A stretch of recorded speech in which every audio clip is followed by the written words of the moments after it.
Good morning. જો આ સવારની 8 વાગ્યાની ઝાકળ છે,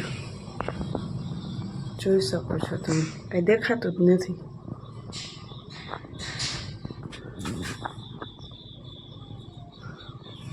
આટલી ઝાકળ છે.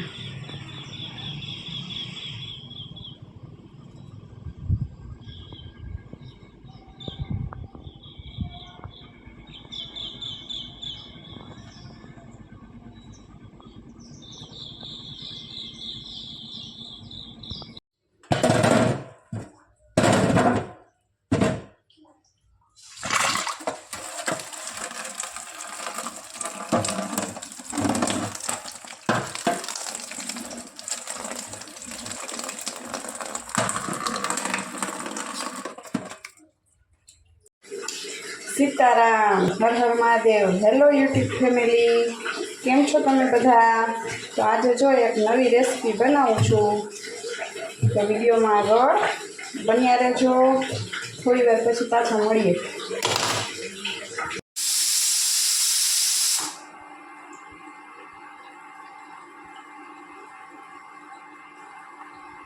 જો મિત્રો, ટમેટા બફાઈ ગયા છે. હવે આપણે એને ક્રશ કરી લઈએ.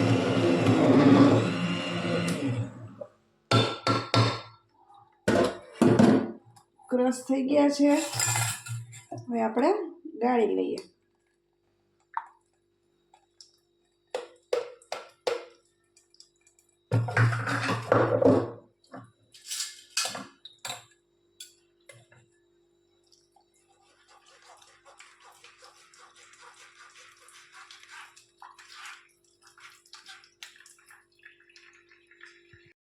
ટમેટા ક્રશ કરી અને ગાળીને તૈયાર કરીને રાખ્યું છે. અહીંયા છે જીરું આખું, તજનો ટુકડો, લવિંગ, બાદિયા, મરી પાવડર, પછી મરચું પાવડર અને કોથમરી. હવે જો કોઈને ખબર પડી ગઈ હોય કે શું બનાવું છું, તો તમે લોકો કોમેન્ટ કરીને જણાવી દેજો. જો મિત્રો, ઘી મૂક્યું હતું ગરમ કરવા.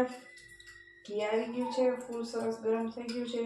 હવે આ તજનો ટુકડો અને લવિંગ બાદિયા એડ કરી દેવાના.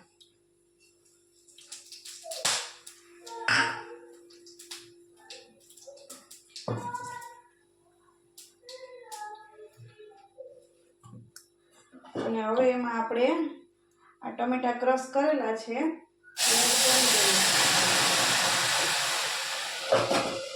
હવે તો ખ્યાલ આવી ગયો હશે કે શું બનાવે છે.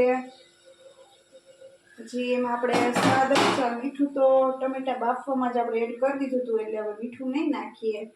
મરી પાવડર નાખી દઈએ, લાલ મરચું પાવડર એડ કરી દઈએ, જેટલું તીખું ખાતા હોય એટલું ઘરમાં. અને ઘણાને ખાટું સૂપ ભાવતો હોય, પણ બેલેન્સ જળવાઈ રહે એ માટે આપણે થોડી ખાંડ એડ કરીએ, એટલે બહુ ખાટો ન લાગે, ખાટો મીઠો ટેસ્ટ આવે. એટલે 1 જ ચમચી ખાંડ નાખવાની.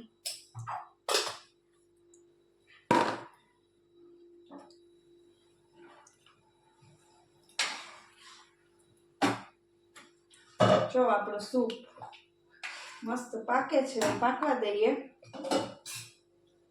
પછી મળીએ આગળ મિત્રો. જો મિત્રો, આપણો સૂપ બનીને રેડી થઈ ગયો છે, મસ્ત મજાનો. પીવું હોય તો આવી જાઓ મિત્રો. મિત્રો, આપણો સૂપ બનીને મસ્ત મજાનો રેડી થઈ ગયો છે. આપણે થોડું ગાર્નિશિંગ કરી દઈએ. સૂપ ને સાથે ભાત ખાવા હોય તો આવી જાજો.